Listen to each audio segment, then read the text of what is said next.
Hello and welcome to Eyewitness Reports on Channels Television. I am Yomi Otaibe. This edition of the program will feature some of the activities captured just before the commencement of festivities, talking about the fuel situation, particularly in transportation and how it's affecting those traveling. More disheartening is the sight of the aftermath of an attack on two communities in Kaduna State. Details of these and more shortly. Let's begin with holiday movement. The Yuletide season is associated with lots of travel, with many having to extend the break to the end of the first week of the new year.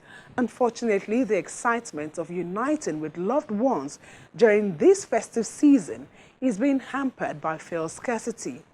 This has led to hike in transport fare. Eyewitnesses narrate their experiences. A busy sight on the outbound section of Lagos-Ibadan Expressway, especially in the early hours of the day, suggests that many are already leaving Lagos to other parts of the country for the Yuletide.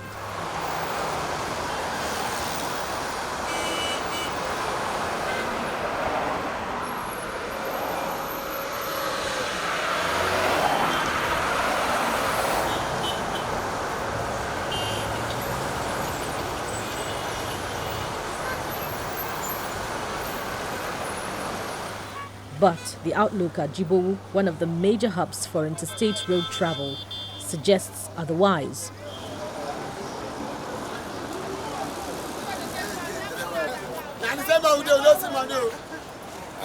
The passengers are few compared to last year, and I think it is because of the harsh economic situations and people are not traveling, and most especially I think it's because of the insecurity. People prefer to stay back home instead of traveling. By this time last year, the numbers of people who want to travel is small. During this kind of season, it takes at least 20 minutes. It should be full because the passengers, the numbers of people coming are more. But right now, you can see people are still waiting. The sun is out and passengers are not coming. So the fare is up. Like now to Port Harcourt is 22,000 to 25,000. And to Warri is like 15,000, and but because of the fuel hike and people are finding it difficult to get fuel, so most of the prices are up, most especially for those traveling interstates. People doesn't come out like before, you understand? Because everywhere now, nobody is the price of the tickets, everything for everywhere because of the fuel issue. That's why people that not come out, you understand, to come and enter buses. Like we now, we said 20,000. Some other company will say more than us. For a seat? For a seat. Yes. A small bus takes 22,000. You are taking 20,000. Yes, because we want people to travel. The same situation applies to Owena Motor Park in Ojota. The activity is skeletal, with only few passengers on ground.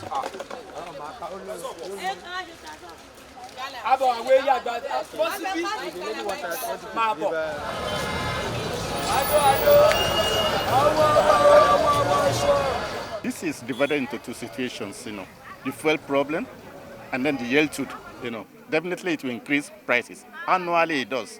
But the question is, the fuel now added more to it.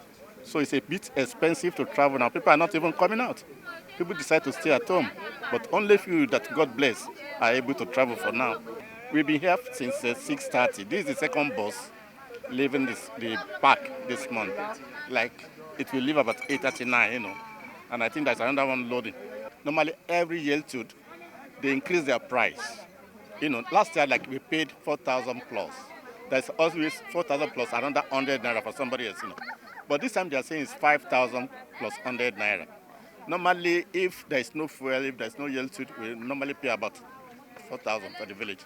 Since the beginning of this year, but since last year we paid 2,005. But we enjoy going to our village, to our town all the time, not minding the expenses and not minding the situation. Even the kidnappers will never stop us. We will cease travel because we know how to handle them. But notwithstanding, there are people who are scared of traveling because of this kidnappers, bad road, and the Yuletide again. They want their money, and we want to let them know that it's not easy to kidnap people and punish them unnecessarily. And the government is doing its best. At least the state government is doing its best to curtail their movement this time around. Before now, transport not did like that before, but now, money would they pay? Where would they go now? If far, pay 4,000, go this way for more than now. We will still pay all that money. Go reach a new road. From new road, we will still pay. Go reach Bajua. From there, we will still pay money. Go reach where would they go? So the money will be say. Before they enter, before money what they use, when they reach here, they know they pass 6,000 naira. But now, they spend more than 10,000. This is Ojota Park, Lagos, and we'll be heading to Ondo State, Akure. I get here, they actually expected that the transportation fare will have skyrocketed, but on getting here, I was told that transportation from here to Akure is 3.5. This is a shock to me because given the fuel scarcity situation, increment in fuel prices and the rest of that, I'd actually expected that the fare will not be less than 5,000-7,000 this time around. And you know, people are rushing to different destinations, places now that are preparing for Xmas and the rest of that. So I think this is fair. Ojota Park here, where you are picked for 3,500 from Lagos to Accra is very fair as far as I'm concerned. The number of travelers and arrivals across the country is not as much as it has been in past years. Compared to the previous years, by now a lot of people will have been on transit. But you can see the empty buses in there. So that's to tell you that the turnout is so low. So because the early in the morning, like 5, 6, it was relative as 6. So people are not really traveling. Cost of transport is slightly on a review side, that's upward review, like just 10%. But that's be that it's made. The people does not really have the money to travel, that's it. Compared to last, it used to be like 3,000, 5,000, 4,000. So it's like 10-20% difference compared to what it used to be. And even at that, the traffic situation on the road, the cost of fueling, the fuel issue as well. It's also part of the factor that compared to the low movement of people. So people, they perceive that fuel buying at 250, 300, perhaps it could have affected the price of the buses, the vehicles, conveying them to their respective place of festive celebration.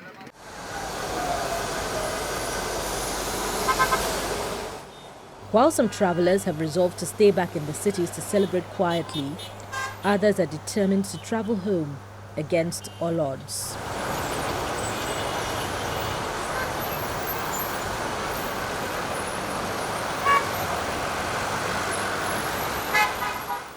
While families are celebrating Christmas in their homes, residents of Malagum and Sogwom communities in Kaura local government area of Kaduna State are having theirs on the run. Few days before Christmas, the two communities were attacked with over 30 people reportedly dead. Channels Television follows up on pictures showing the aftermath of the attack. Videos showing the aftermath of the attack on Malagum and Sokwang communities in Kaura local government area of Kaduna State, suspectedly carried out by bandits.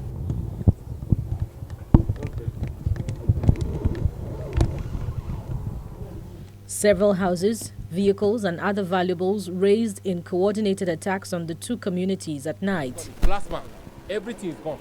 Everything is gone. Look at it. Everything is gone. This is a big plus. We are tired of this issue. Bandama has happened. They killed many people, almost 40 people there. Now they have come to Malagun to one. I lost many friends, uncles, parents, mentors in this place. But in my house, this is my house. I lost my properties, my books, expensive book. I study books, I bought books. I miss my books. I miss my properties, my gas cook, everything. I've lost it. And now there's nothing I can do about it. Even though I didn't lose my child, my mother, but I lost my uncles, my brothers, my friends, everywhere around. If you go down there, the two streets now, you see cops everywhere lying down. The military came around. This is my house. They passed with cow here. No Fulani man passing with them. I don't know why they took them to. You understand? Now they left with the cows. That was on Wednesday. Now on Thursday, it happened. They came and started shooting, and we ran away. And now we are here. You understand? Now, These people are now, they left with the cows, and now they came yesterday now. Is it that the cow they want to collect or what? I don't understand. The Fulani militias came around to 11 and they started shooting and burning houses all over the area, and they killed about 19 people in this very village. That is what I can tell. I feel very sad and I don't understand myself. I feel very sad. They killed and they burned some of the people. Some they even they burn them and they shoot others. Residents leave in droves due to fear of a fresh incursion by the bandits.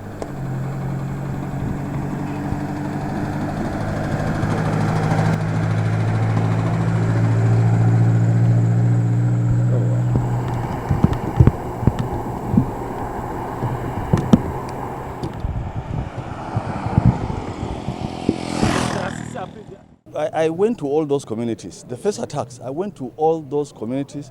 I visited every member of the family that lost their loved ones. Yes. And I spoke with them. And while we were speaking, we were told that the attackers are still looking around the hills.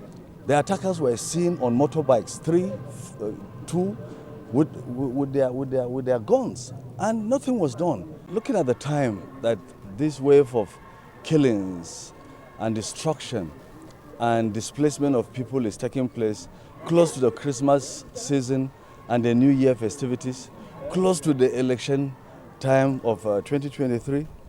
I mean, it spells something. It spells either that insecurity is being deliberately allowed, because it can be crushed. It's being deliberately allowed that some of these communities, are likely to be disenfranchised, or the election may not take place. They may now just give an excuse that these communities should not go through the election in the same day the elections will take place. The funeral service for the victims of the attack is attended by a large crowd of witnesses to the attack and sympathizers.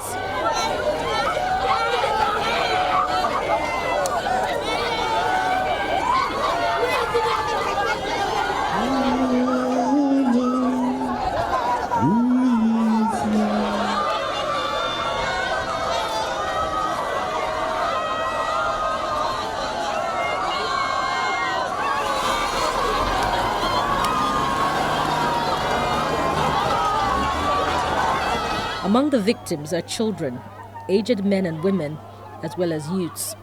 These, our sons and daughters, cannot just die like that. A whole generation has been wasted again. Over and over, these have been happening. I'm yet to hear any voice from the elders of Southern Kaduna asking for justice. I challenge the youth, if at all we have youth in Southern Kaduna, rise up and demand for justice from the government. Yours is not just that of lamentations and counting figures of the law. You have the right, constitutionally, to demand for justice. These brothers and sisters of ours, we shall see them once more, and we shall be with them forever and ever. Although he died gruesome, although many of them are young and their dreams were cut short, they shall rise to be with the Lord. They are not at loss. It is the attackers who are losing, because our brothers have gone to be with God. Elsewhere in Kaguru, the Deputy Governor of Kaduna State leads other officials of the Kaduna State government to pay condolence to leaders of the affected communities. This is a season of peace. This is a season of, brotherliness, to show love, to show concern, to show care to one another. And I hope that the message of this time will really be embedded in our minds, that we practice that we are one. We've always been one. We came from Adam and Eve, all of us. If God wanted us to be the same, He would have made us same people, same tribe, same everything. But He has a reason why we all live as a diverse group, so that we can get to know one another more and appreciate His wonderful works.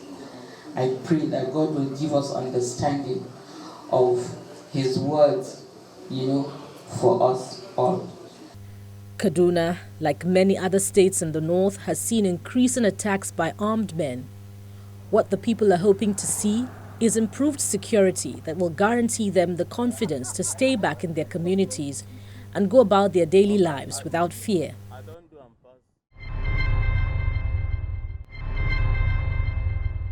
Welcome back. With the opening of the second Niger Bridge, vehicular movement from the southwest to the southeast and south-south parts of the country has significantly improved. The temporary opening of the bridge also comes as a relief to travelers during the Yuletide.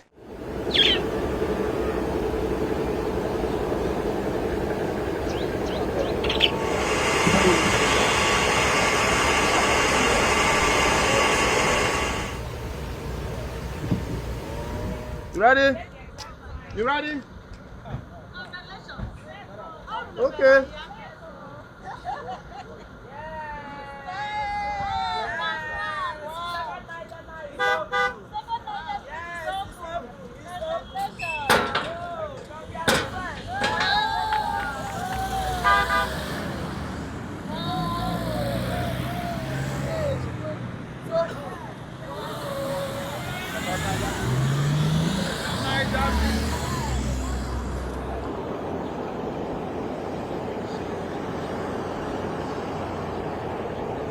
I feel so happy.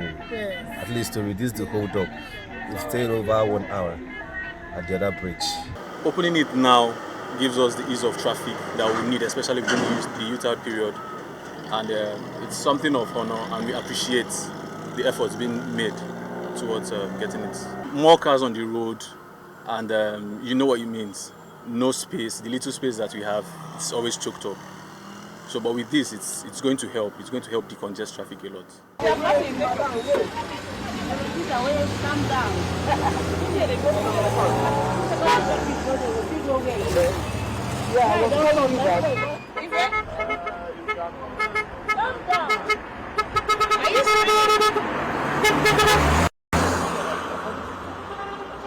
Honestly, I'm very, very much impressed with what we saw.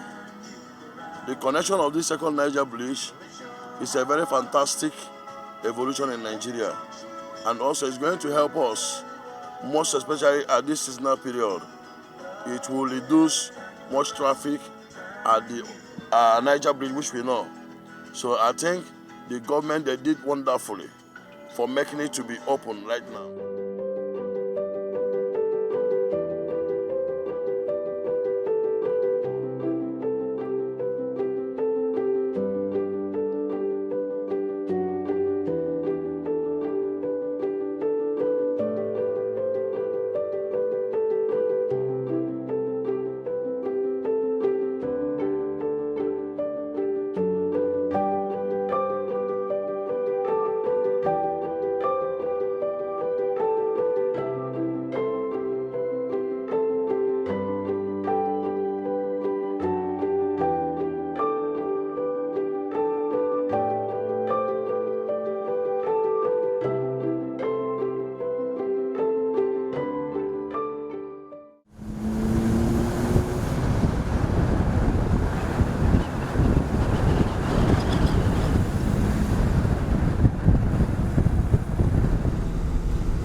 For you to take photo. The old Niger Bridge is going to be open, and all vehicles are allowed to use that, especially vehicles going towards Enugu, vehicles going to Onitsha and its environment. It is important to also note that the traffic is going to be one way. We don't want a situation where any vehicle will oppose the flow of traffic. And for that, we've also put some measures in place in terms of improving some of the existing roads for the communities around here to use it to go to their communities and exit their communities without opposing the flow of traffic here.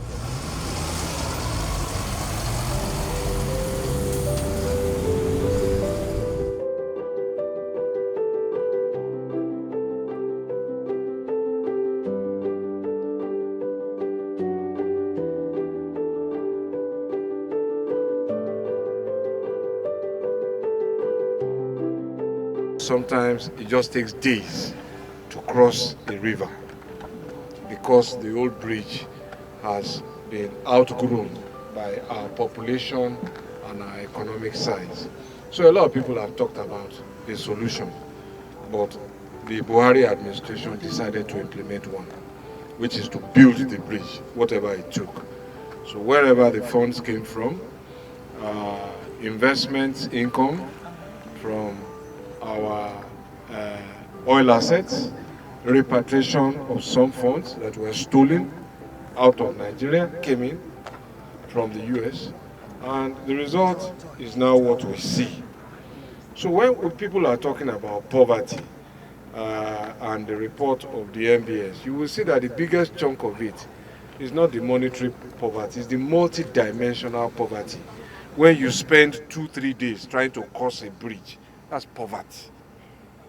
Because it should take you just a few minutes so that you can go and do more productive things. The solution to that poverty is now being implemented. As you can see, we're standing on the bridge. There's still a few things to be done, lane marking and all of that, but the bridge is finished.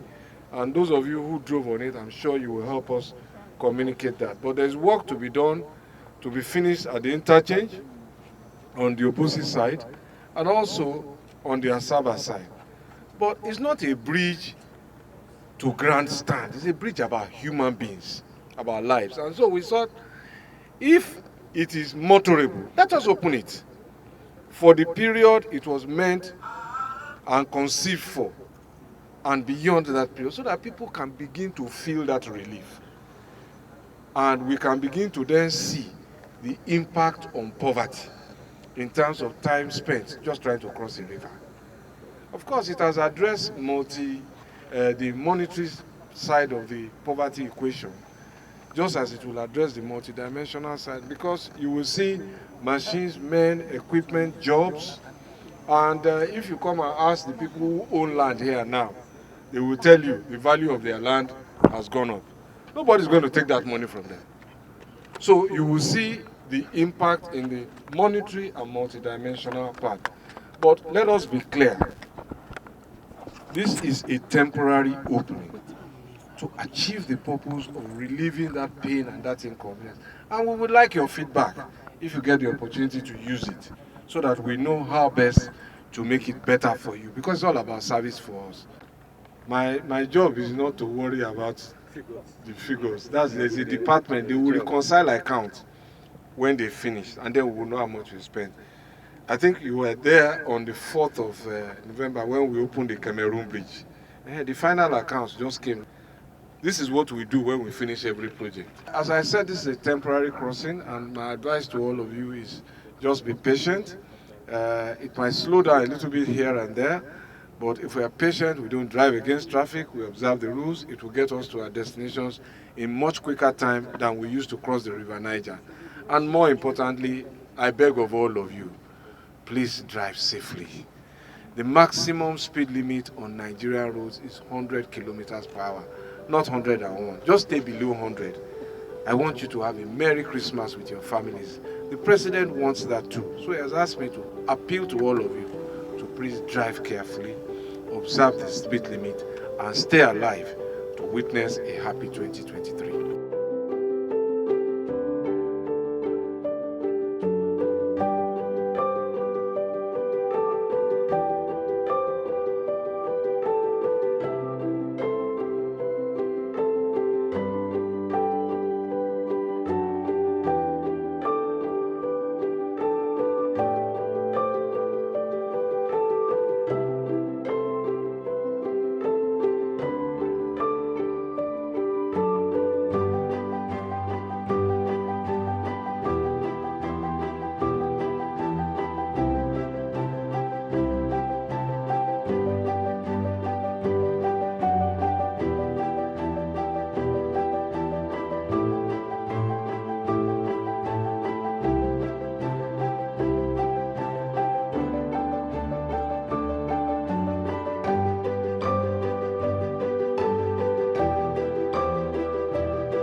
Thanks for your contributions and thank you for watching. See you again, same time next week. I'm Yomi Otaigbe.